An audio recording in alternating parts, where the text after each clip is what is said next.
Les ruego, hermanos, que me acompañen al capítulo 11 de Primera a los Corintios. Primera a los Corintios, capítulo 11. Como hemos visto ya a través de esta serie que comenzamos hace unos meses, los miembros de esta iglesia habían enviado una carta al apóstol Pablo y planteaban una serie de interrogantes que tenía que ver con diversos aspectos de la vida cristiana, diversos aspectos del ministerio de la iglesia. Algunas de estas preguntas estaban relacionadas con el matrimonio, con la soltería, y otras estaban relacionadas con el buen uso de la libertad cristiana. Pero a partir del capítulo 11 hasta el capítulo 14, los temas que Pablo aborda están relacionadas de una forma u otra con el culto de adoración, comenzando con un tema que todavía sigue siendo motivo de mucha controversia en la iglesia de Cristo, y es el papel de la mujer en la iglesia. Tal parece que en Corinto, en la ciudad de Corinto, se estaba levantando una especie de movimiento feminista que estaba haciendo sentir su influencia dentro de la iglesia y que amenazaba con crear una confusión de género similar a la que nosotros vemos en nuestra sociedad en el día de hoy. Ese es el tema que Pablo trata en los versículos 2 al 16 del capítulo 11. El otro aspecto que Pablo trata en el resto del capítulo tiene que ver con la participación de los miembros de la iglesia en la cena del Señor, y ese es el tema que Pablo trata en los versículos 17 al 34. Como yo pretendo cubrir todo este capítulo en la tarde de hoy, es evidente, mis amados hermanos, que yo no voy a entrar a detenerme en cada uno de los detalles que contiene este pasaje, sino que yo pretendo resaltar más bien, pretendo resaltar más bien aquellos aspectos más importantes del texto. Así que veamos en primer lugar cómo Pablo trata el tema de la relación entre el hombre y la mujer entre sí y su incidencia en el culto público. Versículo 2. Dice el apóstol Pablo: os alabo, hermanos, porque en todo os acordáis de mí y retenéis las instrucciones tal como os las entregué. Pero quiero que sepáis que Cristo es la cabeza de todo varón, el varón es la cabeza de la mujer y Dios la cabeza de Cristo. Todo varón que ora o profetiza con la cabeza cubierta afrenta su cabeza, pero toda mujer que ora o profetiza con la cabeza descubierta afrenta su cabeza, porque lo mismo es que si se hubiere rapado. Porque si la mujer no se cubre, que se corte también el cabello. Y si le es vergonzoso a la mujer cortarse el cabello o raparse, que se cubra. Porque el varón no debe cubrirse la cabeza, pues él es imagen y gloria de Dios. Pero la mujer es la gloria del varón. Porque el varón no procede de la mujer, sino la mujer del varón. Y tampoco el varón fue creado por causa de la mujer, sino la mujer por causa del varón. Por lo cual la mujer debe tener señal de autoridad sobre su cabeza por causa de los ángeles. Pero en el Señor ni el varón es sin la mujer, ni la mujer sin el varón, porque así como la mujer procede del varón, también el varón nace de la mujer, pero todo procede de Dios. Juzgad vosotros mismos. ¿Es propio que la mujer ore a Dios sin cubrirse la cabeza? La naturaleza misma no os enseña que al varón le es deshonroso dejarse crecer el cabello. Por el contrario, a la mujer dejarse crecer el cabello le es honroso, porque en lugar de velo le es dado cabello. Con todo eso, si alguno quiere ser contencioso, nosotros no tenemos tal costumbre ni las iglesias de Dios. Definitivamente, una de las grandes ventajas que tiene la predicación expositiva, es decir, ir a través de libros de la Biblia, es que obliga a los predicadores a tener que exponer aquellas porciones de las Escrituras que no solemos libremente tomarlas para predicarlas en la iglesia. Y yo creo que esta es una de esas porciones. Si nosotros pudiéramos entrar en el famoso túnel del tiempo. ¿Recuerdan aquella película? Bien, los más jóvenes no pueden recordar esa película de ninguna manera, pero los más mayorcitos recordarán el túnel del tiempo. Uno entraba en una especie de túnel y llegaba a ciertos lugares en el pasado.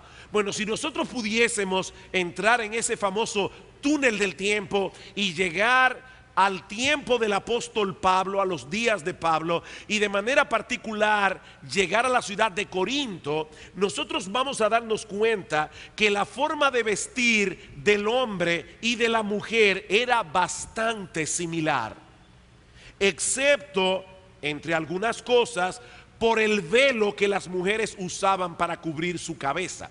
Por supuesto, no era como la burka que se usa hoy en los países musulmanes. Era simplemente un velo que le cubría la cabeza. Las únicas mujeres que se atrevían a mostrarse en público sin ese velo eran aquellas que vivían abiertamente en inmoralidad sexual. Pero tal parece que algunas mujeres en Corinto habían decidido liberarse y participar del culto de adoración sin la cabeza cubierta, lo que a su vez estaba ocasionando no poca distracción y probablemente hasta disturbio dentro de la iglesia.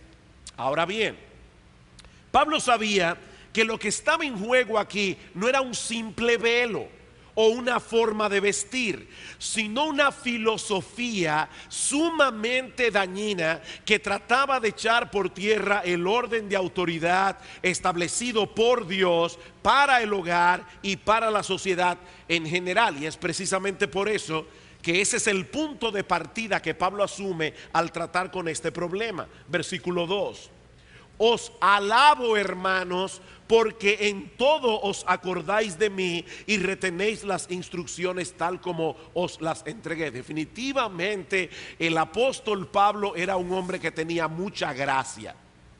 Porque, hermanos, escribirle una carta a una iglesia como la de Corinto y encontrar algún motivo de alabanza en la iglesia definitivamente requiere de tener mucha gracia del Señor en el corazón.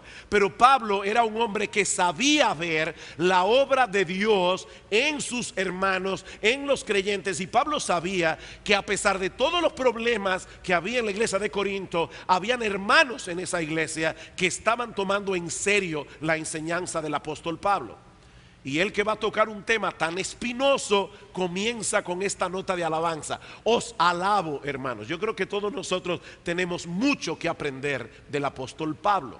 A veces somos demasiado incisivos en nuestras críticas. Siempre estamos viendo el punto negro en la cartulina blanca. Bueno, Pablo sabía ver todo el resto de la cartulina y poder decir: yo os alabo, hermanos de Corinto. De hecho, en el capítulo 1 dice: yo doy gracias al Señor por ustedes, por la obra que el Señor está haciendo en medio vuestro. Versículo 3: pero quiero que sepáis que Cristo es la cabeza de todo varón, y el varón es la cabeza de la mujer, y Dios es la cabeza de Cristo.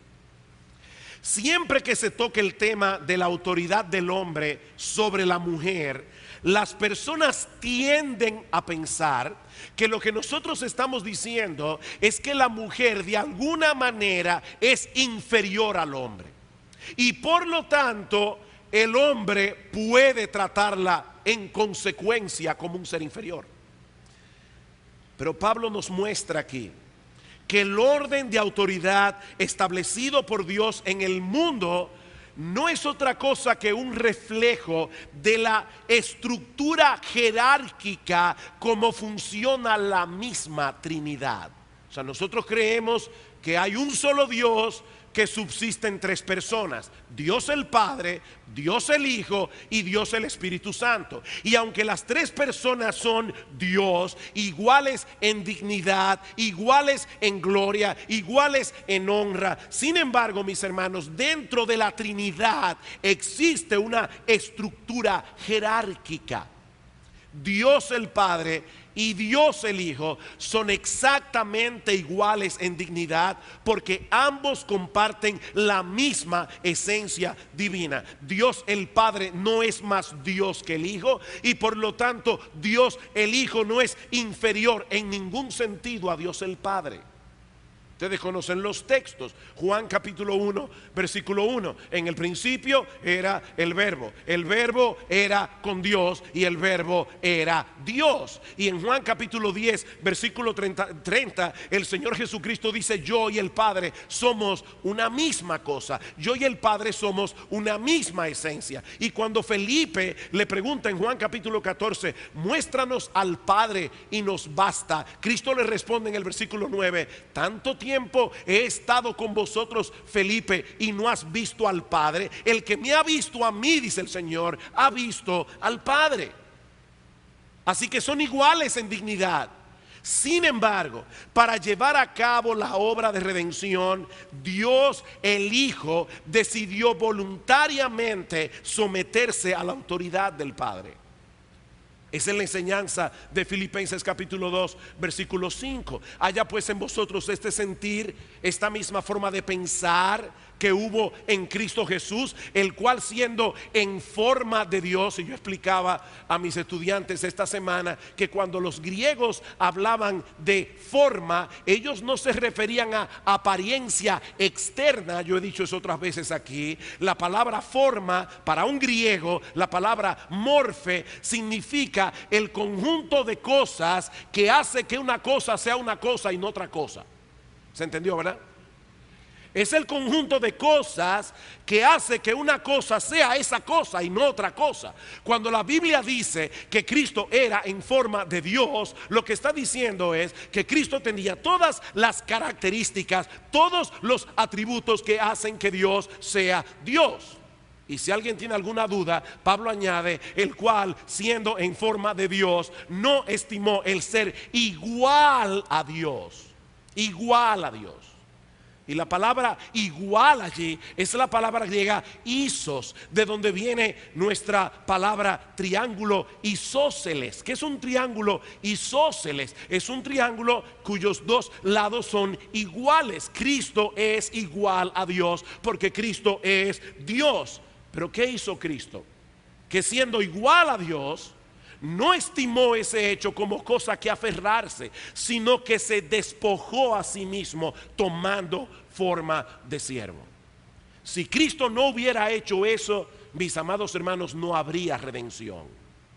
Y eso es algo que nosotros vemos a lo largo de los evangelios, sobre todo en el evangelio de Juan. Cristo se sometió a la autoridad del Padre. Juan capítulo 4, versículo 34.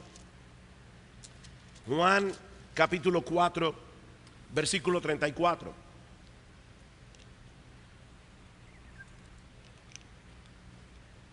En el pasaje de la mujer samaritana, cuando los discípulos se están preguntando: ¿le habrá traído alguien comida al Señor sin que nosotros lo sepamos? Cristo dice en el versículo 34: mi comida es que haga la voluntad del que me envió y que acabe su obra. Cristo no vino a establecer su propia agenda. Él se sometió a la voluntad del Padre. Y dice: mi comida es que yo haga esa voluntad. Juan capítulo 5, versículo 30. No puedo yo hacer nada por mí mismo. Según oigo, así juzgo. Y mi juicio es justo, porque no busco mi voluntad, sino la voluntad del que me envió, la del Padre. Capítulo 6, versículo 38. Porque he descendido del cielo no para hacer mi voluntad, sino la voluntad del que me envió. Y mis hermanos, es esa misma clase de subordinación voluntaria la que Dios estableció entre el hombre y la mujer para el buen funcionamiento de la sociedad humana. Así que no se trata de un asunto de valía, no se trata de un asunto de superioridad o inferioridad. Aquí estamos hablando de un orden jerárquico que no puede ser violentado sin traer consecuencias desastrosas para el hogar, para la iglesia y para la sociedad en general. En ese orden jerárquico, Cristo es la cabeza de todo varón. no solo de los creyentes. Cristo es Señor de todos. Cristo es la cabeza de todo varón.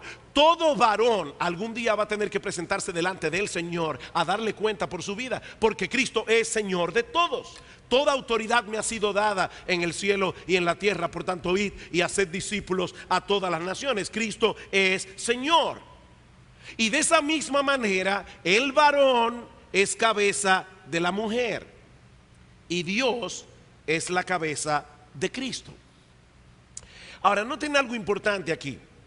El hecho de que Pablo haya colocado el tema de la subordinación de la mujer dentro de ese contexto nos enseña claramente, maridos, por favor, escuchen con atención. Este texto nos enseña claramente que tanto la sumisión como el ejercicio de la autoridad deben llevarse a cabo en el marco del amor y en el marco de la humildad.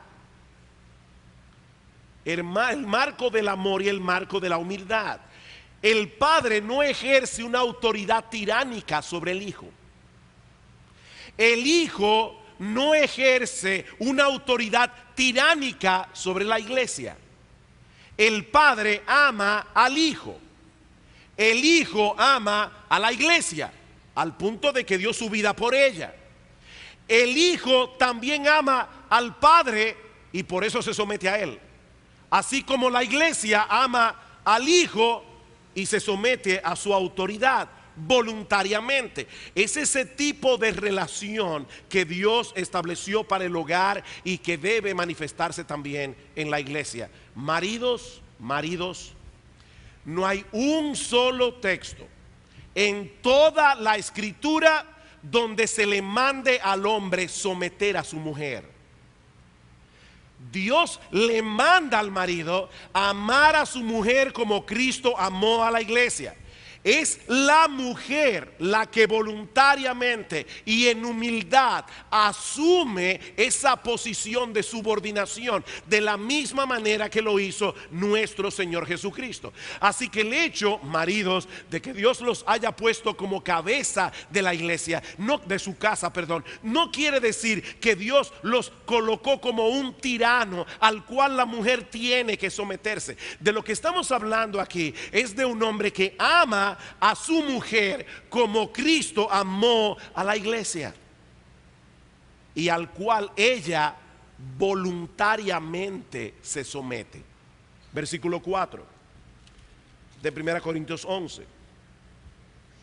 Y aquí viene la parte difícil de este pasaje para algunos.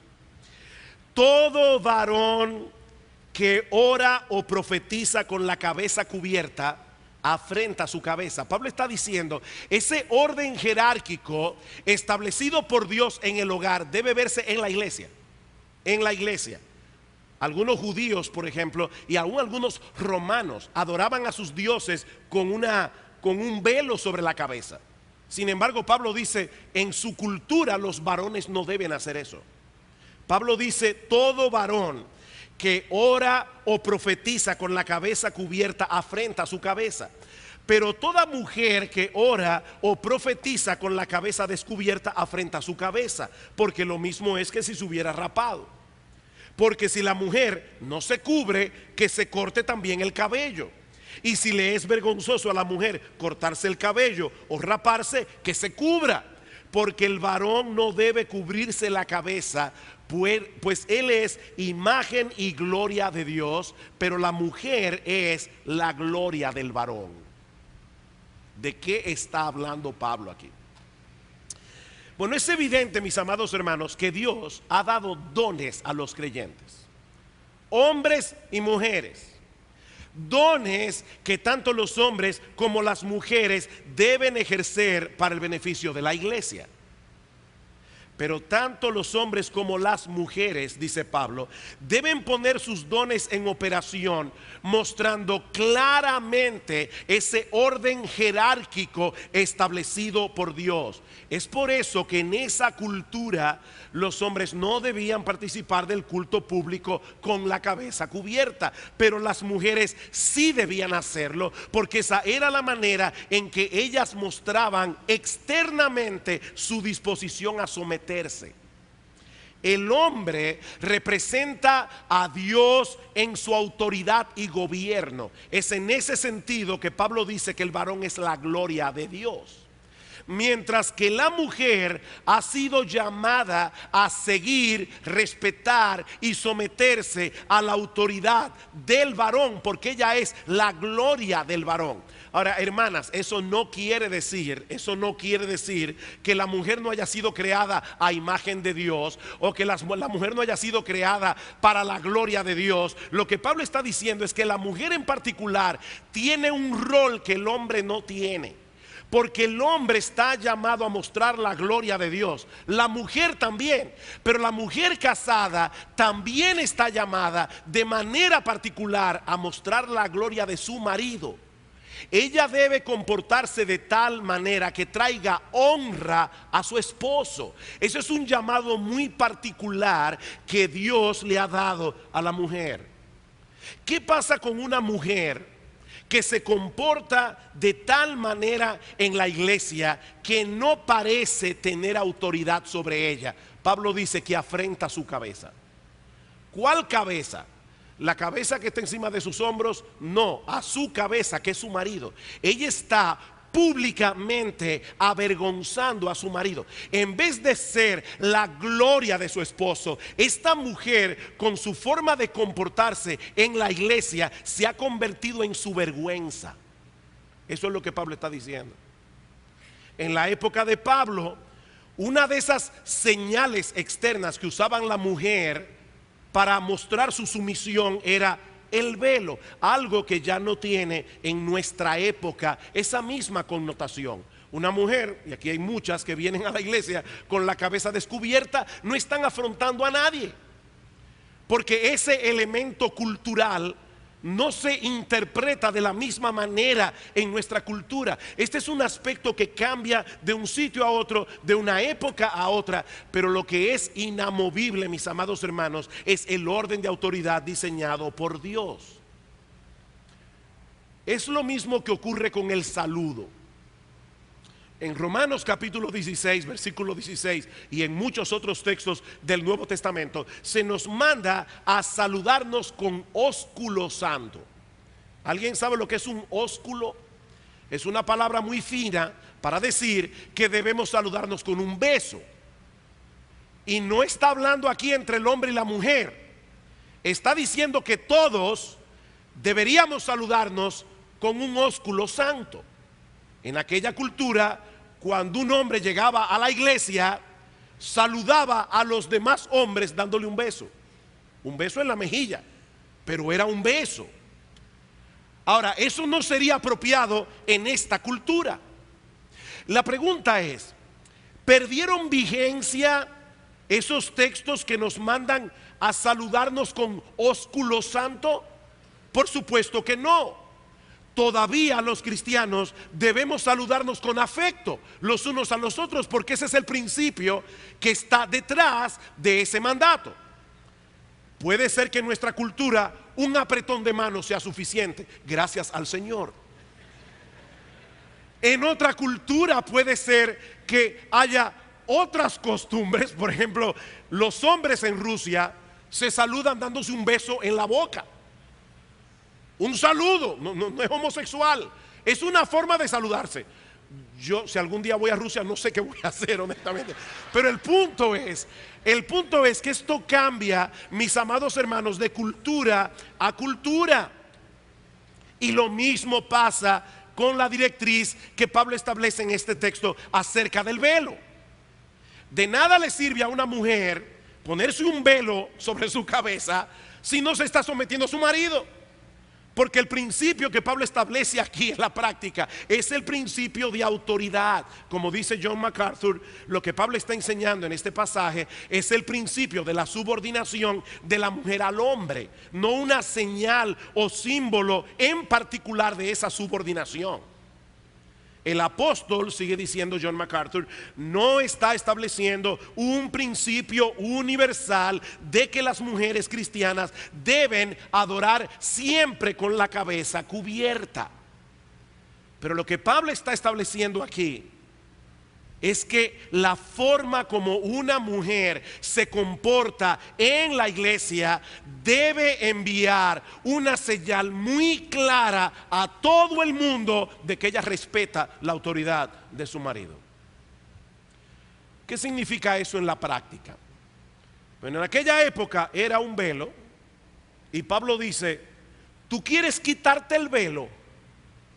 Entonces, en esta cultura, ¿sabes lo que tú estás mostrando? Que tú no tienes hombre sobre ti. Tú estás mostrando que tú eres una mujer libre. Tú estás mostrando que eres una mujer inmoral. Y Pablo dice, entonces rápate la cabeza. ¿Te es una vergüenza raparte la cabeza? Entonces muestra a través de este símbolo cultural que tú tienes un marido.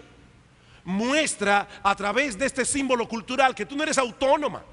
Muestra a través de ese símbolo cultural que tú tienes autoridad sobre ti. Ahora, hermanos, eso incluye muchas otras cosas. Hay gestos en que una mujer puede avergonzar a su marido en público. En vez de ser su gloria, ser su vergüenza. De hecho, yo no he visto a nadie, para que no me malentiendan, pero cuando se predica sobre el hombre y la mujer y se le habla al hombre, algunas mujeres le dan codazo a sus maridos en el culto. Y los que están atrás lo ven. Esa no es una manera de ser gloria del varón. Ese gesto no es apropiado. La forma como una mujer se para en una asamblea y se dirige a las autoridades de la iglesia. Hay maneras en que una mujer puede hacer eso y afrentar a la autoridad. Y de esa manera, aunque no tenga marido, porque aquí el punto es que la mujer debe mostrar respeto a su marido, obviamente de manera primaria, pero debe haber un respeto a la autoridad. Y hay formas de hacer las cosas donde una forma puede mostrar falta de respeto. Otra cosa que indudablemente muestra respeto es la vestimenta de una mujer. ¿Cuál era el problema específico en la época de Pablo? Que una mujer que fuera sin velo a la iglesia estaba diciendo públicamente, yo soy una mujer inmoral. Ahora, hermanas, no es posible en nuestra cultura que una mujer se vista de tal manera en la calle y para venir a la iglesia, que ponga en dudas su modestia, que ponga en dudas su decoro. Una mujer casada que viene a la iglesia vestida de una manera inapropiada, enseñando cosas que solo su marido debe ver. ¿Saben qué, mis amados hermanos? Está afrentando a su marido, está avergonzando a su marido en público.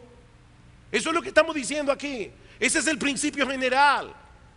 Tiene que haber una señal de que esa mujer está dándole gloria a su marido. Esa mujer está exaltando a su marido. Esa mujer de una manera muy evidente está colocando a su marido en una posición de honor. Como decía, mis hermanos, la señal de subordinación puede cambiar de una cultura a la otra. Pero el principio de subordinación está enraizado en el mismo principio de la creación. Versículo 8.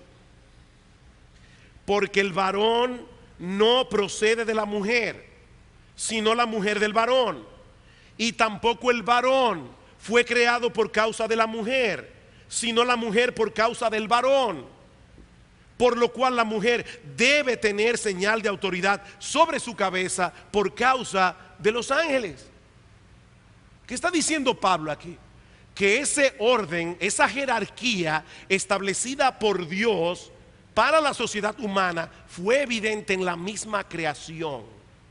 ¿Recuerdan el argumento de Pablo en 1 Timoteo capítulo 2? ¿Por qué la mujer no puede enseñar en la iglesia? Pablo dice, Adán fue formado primero, después Eva. Algunas personas en el día de hoy nos dicen, las mujeres no podían ser pastoras en la época del apóstol Pablo, ni podían ser predicadoras de la palabra en el culto público, porque era un asunto cultural. Pablo dice, no, no es un asunto cultural. La manera como Dios creó al hombre y a la mujer nos envía un claro mensaje. La mujer debe someterse a su marido. Adán fue formado primero, después Eva. ¿Y saben qué pasó cuando Eva llegó al huerto del Edén? Adán ya le había puesto nombre a todos los animales. Dios le había dado a Adán esa responsabilidad. El primer trabajo de taxonomía lo hizo Adán en el huerto del Edén. Yo no estoy seguro de que lo que Adán hizo fue a cada animal individual decir león, gato, perro, chivo, porque era un trabajo extenso, pero es una labor de taxonomía. Él definió las cosas y luego Dios le dijo a Adán, mira Adán, de todo árbol del huerto podrás comer, mas del árbol de la ciencia del bien y del mal no comerás, porque el día que de él comieres ciertamente morirás. Eva todavía no estaba creada, de manera que cuando Eva fue creada, Adán tuvo que transmitirle a Eva toda esa información. ¿Y saben qué fue lo primero que hizo Eva? No comenzar a redefinir todo lo que Adán había definido. Pero Adán, y ese nombre de que león. No, león, se llamó león. Mamífero. Eva no comenzó a cuestionar la autoridad de Adán. Ella fue creada. Adán le dijo cómo eran las cosas. Adán fue su maestro. Adán fue su predicador. Y ella se sometió a su predicación. Y Pablo está diciendo en 1 Timoteo capítulo 2, eso debe verse en la iglesia. De hecho, noten que Pablo habla aquí de una mujer participando en el culto. ¿Y cuáles son las dos cosas que menciona? Menciona la oración y el profetizar. No menciona el enseñar. ¿Por qué? Bueno, porque orar y profetizar, en aquella época había el don de profecía, es decir, Dios en el momento le daba a una persona la capacidad de tener nuevas revelaciones de parte de Dios. Y óigame bien, hermanos y hermanas, en la iglesia primitiva habían profetisas, en la iglesia primitiva habían hermanas que tenían el don de profetizar.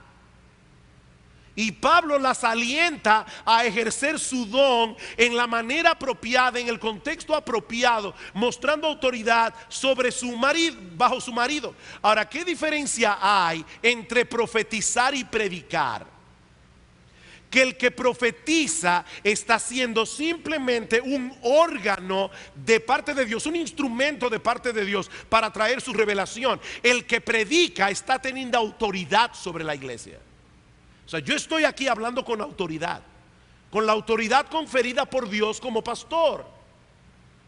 Eso es lo que una mujer no puede hacer. Así que no es lo mismo orar. Al orar no se ejerce autoridad sobre el hombre, simplemente se está hablando con Dios. Al profetizar tampoco se ejercía autoridad, porque era simplemente funcionando como un instrumento, la boca de Dios para revelar algo. Pero la mujer no podía enseñar en la iglesia. Y me llama mucho la atención lo que Pablo dice aquí. Dice en el versículo 10, por lo cual la mujer debe tener señal de autoridad sobre su cabeza por causa de los ángeles. Algunas personas piensan que la palabra ángel ahí no es un ángel del cielo, sino un mensajero. La palabra ángel significa un mensajero. Y dicen que probablemente lo que Pablo está diciendo es que a veces las iglesias enviaban mensajeros a otras iglesias, y si una persona llegaba de otra iglesia a la iglesia de Corinto y veía a las mujeres sin el velo, eso podía ser escandaloso. Bueno, particularmente yo creo que Pablo está hablando de los ángeles. Y lo creo en parte por lo que dice Pablo mismo en Efesios capítulo 3. Efesios capítulo 3.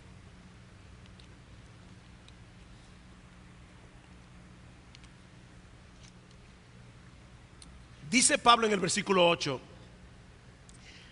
a mí, que soy menos que el más pequeño de todos los santos, me fue dada esta gracia de anunciar entre los gentiles el evangelio de las inescrutables riquezas de Cristo, y de aclarar a todos cuál sea la dispensación del misterio escondido desde los siglos en Dios, que creó todas las cosas, para que la multiforme sabiduría de Dios sea ahora dada a conocer por medio de la iglesia a los principados y potestades en los lugares celestiales.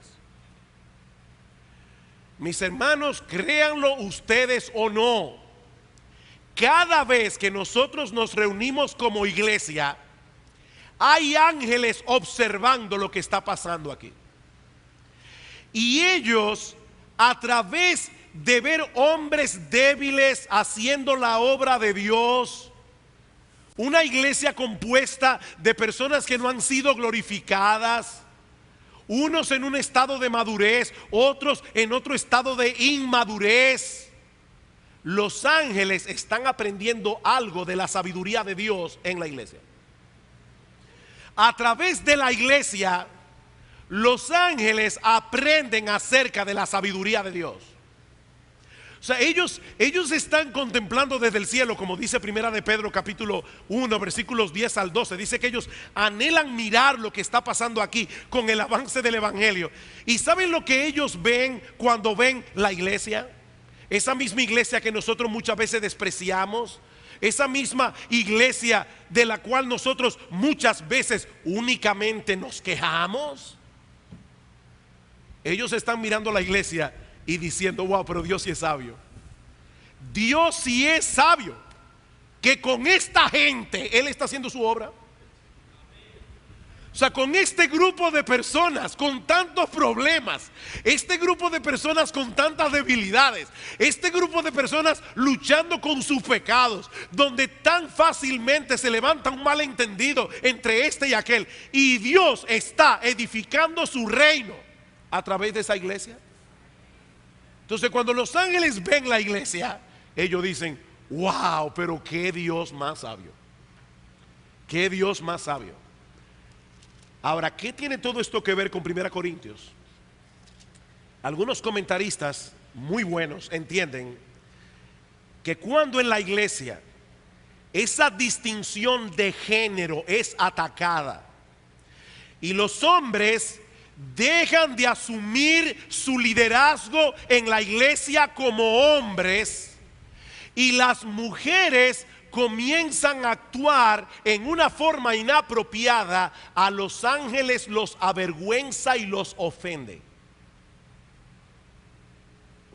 Ellos están mirando, y Pablo dice: pónganse señal de autoridad por causa de los ángeles. De paso, ya vi el reloj. Es evidente que yo no voy a poder terminar mi texto de ninguna manera. Si yo llego al versículo 34, vamos a salir a las 12 de aquí. Así que no se preocupe, que vamos a salir a tiempo. Me voy a quedar en estos versículos. No se puede más. No se puede más. Y no se preocupen, no se inquieten. Yo voy a respetar el reloj. Ahora bien, maridos, escuchen. Pablo sabía que algunos podían abusar de ese principio de autoridad en la iglesia. Y por eso nos recuerda en los versículos 11 y 12 del pasaje que entre el hombre y la mujer no solo existe igualdad en dignidad, sino también mutua dependencia. O sea, cuidado. Ya yo dije desde el principio, ese orden no implica inferioridad, es un reflejo del orden jerárquico de la Trinidad misma. Y ahora Pablo dice, para que no haya equivocaciones, en el versículo 11: pero en el Señor ni el varón es sin la mujer, ni la mujer sin el varón. Porque así como la mujer procede del varón, Adán fue creado directamente del polvo de la tierra. Eva fue creada de Adán. Dice, así como la mujer procede del varón, también el varón nace de la mujer. Y al final de cuentas, todo procede de Dios. Todo procede de Dios. Queridas hermanas, ustedes fueron creadas en el huerto del Edén cuando no había pecado, cuando el hombre era perfecto. Ustedes fueron creadas para ser nuestras ayudas idóneas. ¿Qué significa eso? Evidentemente, ¿quién es superior a quién? ¿El que ayuda o el que necesita la ayuda? O sea que si vamos a hablar de superioridad, y no estamos hablando aquí de superioridad, pero si vamos a hablar de superioridad, la Biblia dice que la mujer fue creada para ayudar al hombre. Y miren, maridos, óiganme, maridos, si Adán necesitaba ayuda en el huerto del Edén,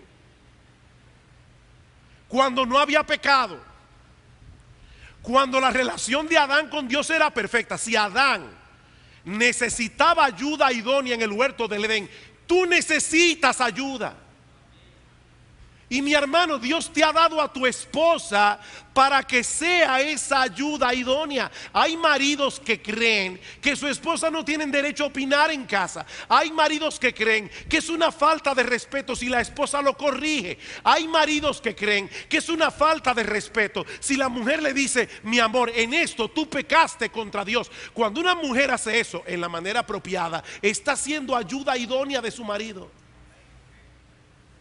Y cuando la reacción del hombre es, cállese la boca porque usted es la mujer, ese hombre está anulando la ayuda que Dios le dio. La Biblia dice que la mujer sabia abre su boca con sabiduría. No es muda, ella abre su boca con sabiduría. Ella sabe guardar su lugar, pero ella es ayuda idónea de su marido.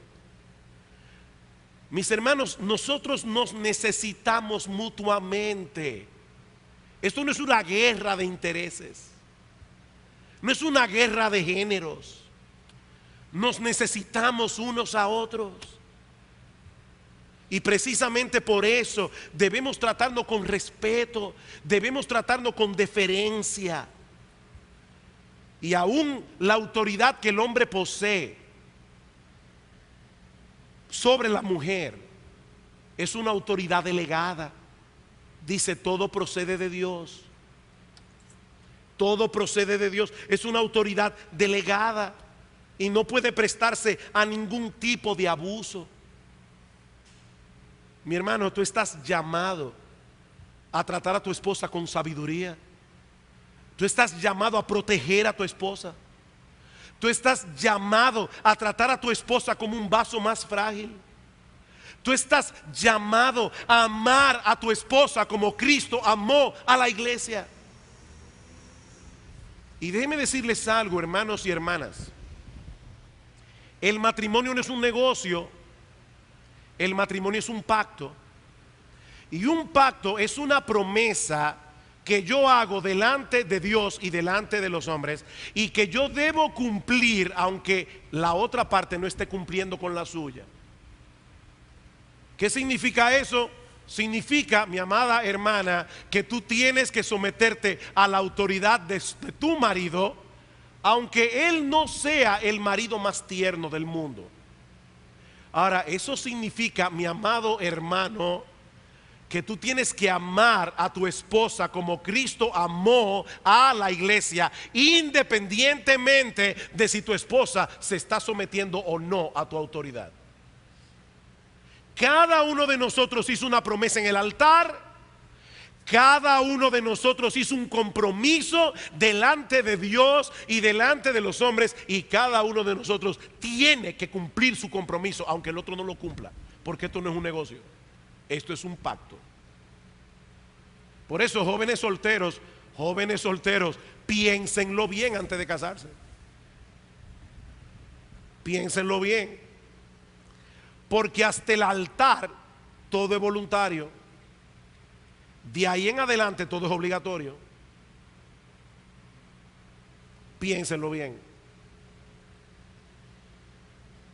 Ahora bien, el hecho de que Dios ha establecido diferencia de género es algo que está tan claro, dice Pablo, que aún la naturaleza misma nos da esa lección. Dice en el versículo 13: juzgad vosotros mismos. ¿Es propio que la mujer ore a Dios sin cubrirse la cabeza? La naturaleza misma nos enseña que al varón le es deshonroso dejarse crecer el cabello, y por el contrario, a la mujer dejarse crecer el cabello le es honroso, porque en lugar de velo le es dado el cabello. ¿Qué es lo que Pablo nos está diciendo aquí? Hay una hormona masculina que se llama testosterona. Ya ustedes lo saben eso, testosterona.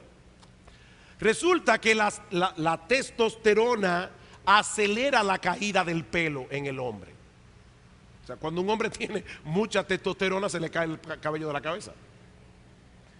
Y no estoy diciendo nada personal, sino simplemente dando un dato.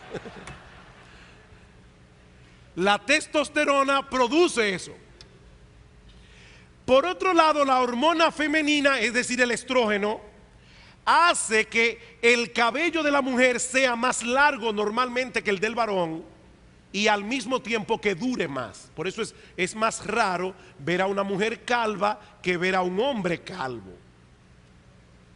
Lo que Pablo está diciendo es, eso mismo, ese velo natural que Dios le dio a la mujer con su cabello, es una muestra en la misma naturaleza de que hay una diferencia de género.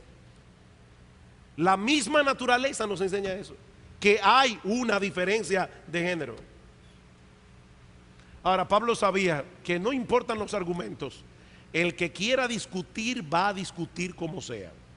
Y por eso concluye diciendo en el versículo 16: con todo esto, si alguno quiere ser contencioso, nosotros no tenemos tal costumbre ni las iglesias de Dios.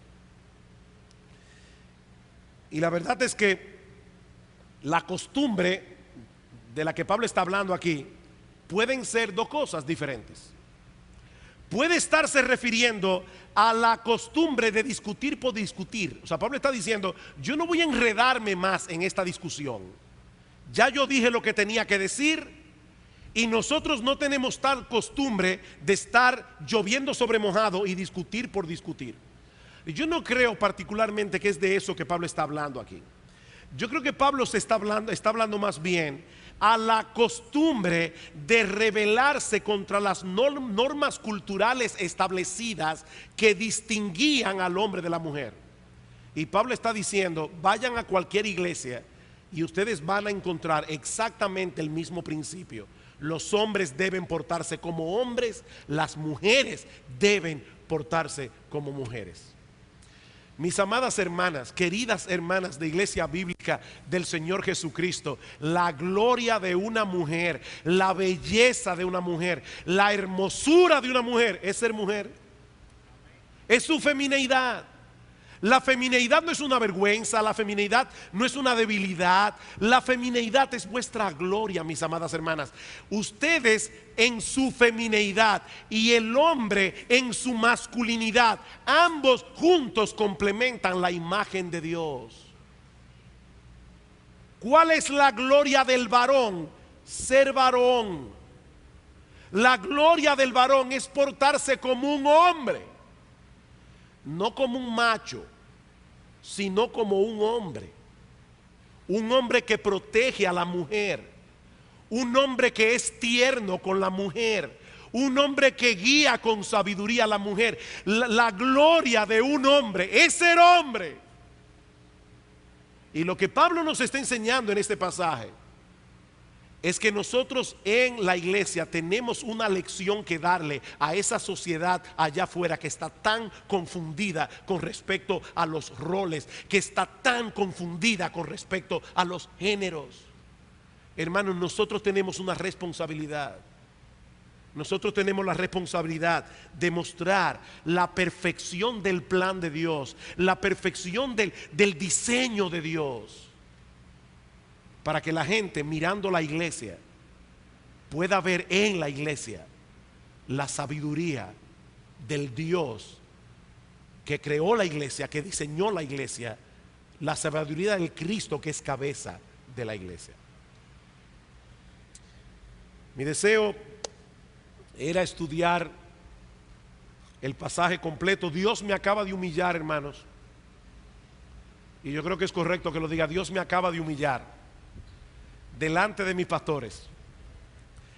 Porque cuando yo comencé esta serie, yo les dije, yo voy a predicar 15 o 16 sermones. Y los pastores se rieron. Yo les dije hoy, antes de entrar aquí, lleven la cuenta, el sermón de hoy es el número 12 y estoy en el capítulo 11. Y voy a terminar el capítulo 11, así que me quedan 3 sermones más. De manera que voy a terminar la serie en 15 sermones, como yo había dicho. Pero una cosa es lo que piensa el burro y otro el que lo apareja. Así que no van a ser 3 sermones más, van a ser por lo menos 4 sermones más. Pero hermanos, yo espero que textos como estos, que no suelen ser predicados en la iglesia, arrojen luz en la manera como nosotros debemos comportarnos como iglesia de Dios. Ese pasaje está ahí porque Dios quería decirnos algo a través de ese pasaje, y Dios quería que Iglesia Bíblica del Señor Jesucristo recordara las cosas que hemos escuchado hoy. Que Dios bendiga su palabra y que Dios bendiga esta amada iglesia.